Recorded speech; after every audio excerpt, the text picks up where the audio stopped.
Otep, bien-aimés frères et sœurs, vous connaîtrez la vérité et la vérité vous affranchira. Ça, c'est pas moi qui le dis, c'est la Bible qui le dit. Mais moi, je vous dis mieux. Vous connaîtrez la vérité historique, notamment celle de vos ancêtres kémites, et vous aurez une vision globale de ce que c'est que la vraie souveraineté politique. J'ajoute, vous reviendrez à la spiritualité africaine ancestrale et vous comprendrez les enjeux de l'indépendance économique. Et pour terminer, vous accepterez votre identité culturelle kémite et vous obtiendrez deux choses. La première, c'est la paix. La seconde, c'est le développement, à une condition. L'unité de toute l'Afrique noire, l'unité de tous les Noirs du monde entier.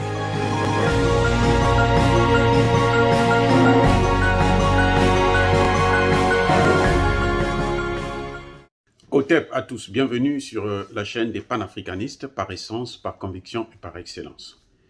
Celle des citoyens kémites, par nécessité et obligation de combat. Nous sommes une chaîne qui n'est guidée que par nos ancêtres, et rien que par les ancêtres qui appartiennent à l'égrégore du monde noir. Par conséquent, nous ne croyons en aucun Dieu venu de l'étranger.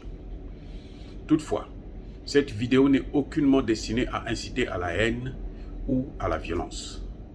Car nous menons un combat politique, géopolitique, géostratégique contre l'impérialisme, le colonialisme, le néocolonialisme et l'endocolonat, sur la base du principe fondamental qui nous a été légué par nos ancêtres kémites, qui est celui de la Mahat, c'est-à-dire vérité et justice. Vous êtes donc en droit de connaître la vérité. Et nous sommes en droit de vous dire la vérité afin que justice soit rendue à l'Afrique. C'est donc notre modeste contribution dans cette noble lutte en faveur de la souveraineté, la dignité et l'unité africaine. Oui, bien-aimés frères et sœurs, aujourd'hui nous allons vous parler du mythe de la démocratie occidentale. Oui, bien-aimés frères et sœurs, il y a donc une différence entre la démocratie à l'occidental et la démocratie en Afrique. Parce que les Occidentaux pensent que la démocratie, c'est leur façon de voir les choses, c'est leur culture, c'est leur point de vue. C'est à eux de juger la démocratie dans d'autres pays. C'est à eux de dire que maintenant, là, il y a de la démocratie, ou là, il n'y a pas de démocratie. Ce sont eux qui qualifient ce qu'on appelle dictateur et ce qu'on appelle démocrate. Voyez, chaque fois qu'un peuple ou un régime politique décide de quelque chose qui peut mettre à mal les intérêts des puissances occidentales, notamment pour nous les Africains, la France et ensuite les États-Unis, alors ce régime n'est pas démocratique, quel que soit le modèle d'élection qu'il y a eu pour qu'il puisse, quelle que soit la façon dont on accède au pouvoir. C'est à l'Occident de dire si c'est la démocratie ou si ce n'est pas la démocratie. Aussi simple. C'est pour ça que vous voyez, par exemple, comme le régime d'Assimi Goïta. Monsieur Assimi Goïta a pris le pouvoir à l'issue d'un coup d'État. Ça, tout le monde le sait. Mais on oublie que ce coup d'État, c'était la volonté d'un peuple. C'est-à-dire que le peuple a pendant plusieurs semaines, plusieurs mois, marché tous les vendredis. Il se manifestait pour demander un changement.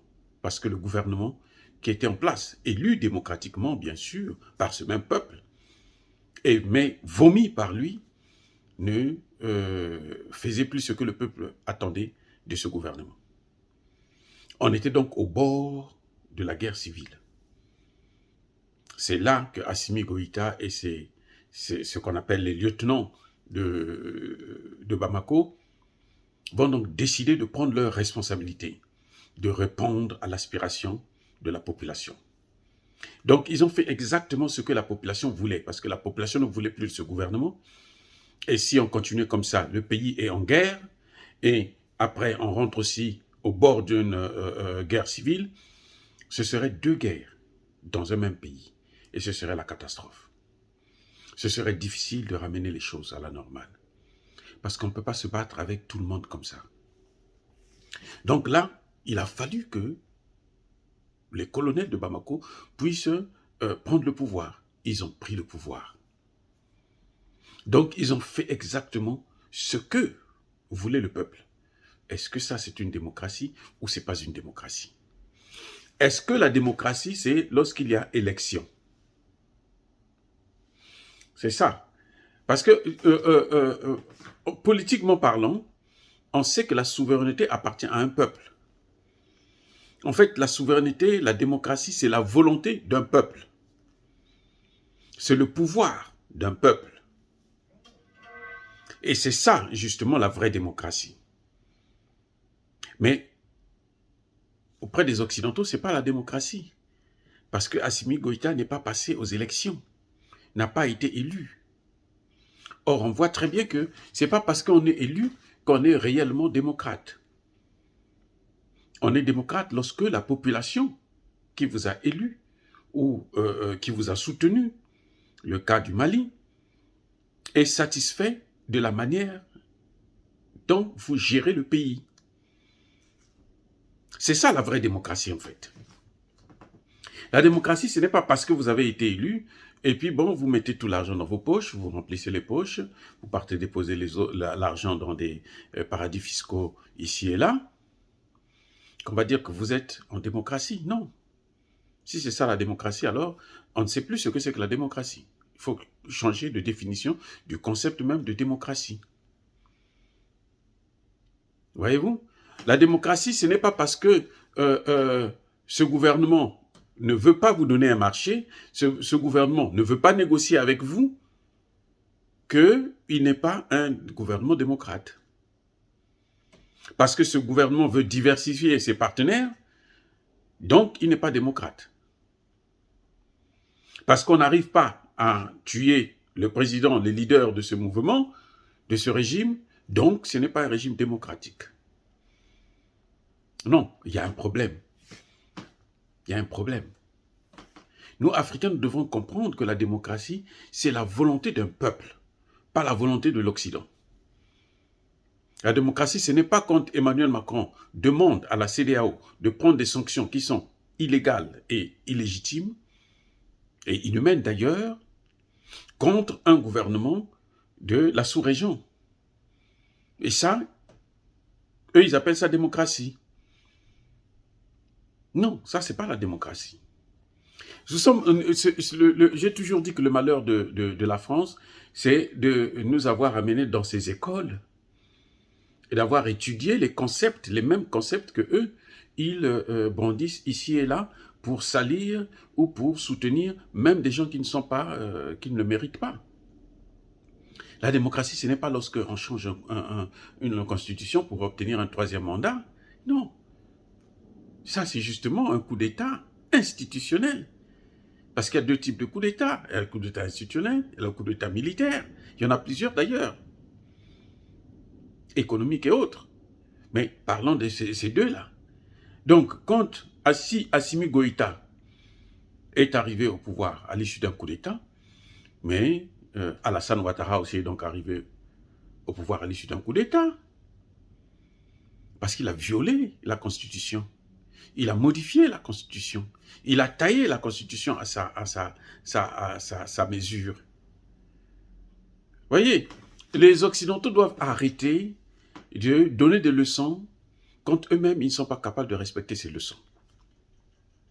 Nous avons eu un gouvernement de transition au Mali qui a été soutenu par 4 millions de personnes. Ils ont démontré, fait une démonstration de force en appelant la population à sortir. 4 millions ont répondu à l'appel. Et quand ils ont demandé à organiser des assises nationales, 95 000 personnes ont parlé, ont donné leur point de vue, ont donné la direction à suivre à ce gouvernement. Et c'est ce que ce gouvernement est en train de faire. On nous dit que ce n'est pas un gouvernement démocratique parce qu'il n'y a pas eu organisation des élections à la manière des Occidentaux. Or, on sait aussi qu'on ne peut pas organiser des élections crédibles dans un pays qui est occupé à 90% ou 80% de son territoire. Ce n'est pas possible. Ça ne peut pas être la démocratie. Je suis désolé, mais si nous connaissons bien les concepts, on ne peut pas parler de démocratie dans ce sens-là. La démocratie, pour les Occidentaux, c'est lorsque la France chasse, expulse l'ambassadeur du Mali en France. Et ce n'est plus la démocratie, c'est la dictature lorsque l'ambassadeur de France au Mali est expulsé aussi. C'est incroyable. C'est-à-dire qu'on se demande, mais où va ce monde-là? Où est-ce que nous... C'est pour ça qu'il y a trop de guerres, à cause de ces concepts que eux-mêmes qui les ont inventés ne sont pas capables de les manier correctement. Ils les changent au gré des situations. On nous dit que la démocratie, c'est lorsqu'il y a la liberté de la presse. Et la France chasse. Elle suspend des chaînes de télévision pro-russes parce qu'ils parlent de la Russie d'une autre manière que la leur. On nous dit que c'est la démocratie. Et lorsque le gouvernement malien expulse 2 chaînes de télévision, suspend 2 chaînes de télévision, de radio et de télévision françaises à émettre dans le pays, on dit que non, ça ce n'est pas bon, ce n'est pas normal, ce n'est pas la démocratie. C'est un régime issu d'un coup d'État, de machin, tout ça là. Et le lendemain, on le convoque à Accra pour voir comment il faut faire pour l'amadouer et puis le tordre le cou. Non, écoutez, c'est fini. Bien-aimés frères et sœurs, c'est fini. La récréation est finie. Ce mythe de la démocratie là, qui consiste à organiser des élections et dire qu'il y a la démocratie, c'est faux, archi faux. Et les Africains doivent prendre conscience que la démocratie, c'est lorsque un peuple dirige lui-même son pays. C'est le droit à l'autodétermination d'un peuple. C'est lorsqu'un peuple se dit est en phase, en accord, et sur la même longueur d'onde que son gouvernement. Un gouvernement qui n'a pas l'aval de la population est un gouvernement dictatorial. Eh oui, c'est ça justement. Parce que la démocratie, là, le peuple et l'État et les gestionnaires de l'État doivent être sur la même longueur d'onde comme cela se passe au Mali, comme cela se passe au Centrafrique, où les populations sont contentes, les populations demandent à ce qu'on puisse expulser, mettre un terme de la mission des Nations Unies au Centrafrique comme au Mali. Les populations demandent à ce qu'on puisse changer de monnaie. C'est ça la démocratie, à partir du moment où les autorités font exactement ce que le peuple veut. Parce que le pouvoir leur appartient. Démocratie, c'est bien le pouvoir du peuple. C'est un pouvoir qui est exercé par le peuple via ses autorités. Donc c'est le peuple qui donne la direction. Ce sont les populations qui sont satisfaites. Et c'est pour ça que vous voyez qu'au Mali, par exemple, malgré les sanctions, le peuple soutient les dirigeants. On sanctionne un gouvernement parce qu'on veut que ce gouvernement puisse tomber, parce qu'on veut on s'attend à ce que la population se soulève et fasse des marches comme ils l'ont fait pour faire partir des gouvernements démocratiquement élus, selon les concepts de l'Occident. C'est ça qu'ils voulaient. Mais malheureusement, la population continue à soutenir ce gouvernement. Pourquoi? C'est parce que ce que fait ce gouvernement, ce sont les aspirations de cette même population. On ne peut pas contredire ce que l'on veut exactement. Voilà. Est-ce que dire cela, c'est inciter à la haine ou à la violence? Non. Nous sommes une force tranquille. Mais nous assumons nos propos. Yaba kolerve, yamalembe. Je dis encore, soyez bénis. J'ai dit.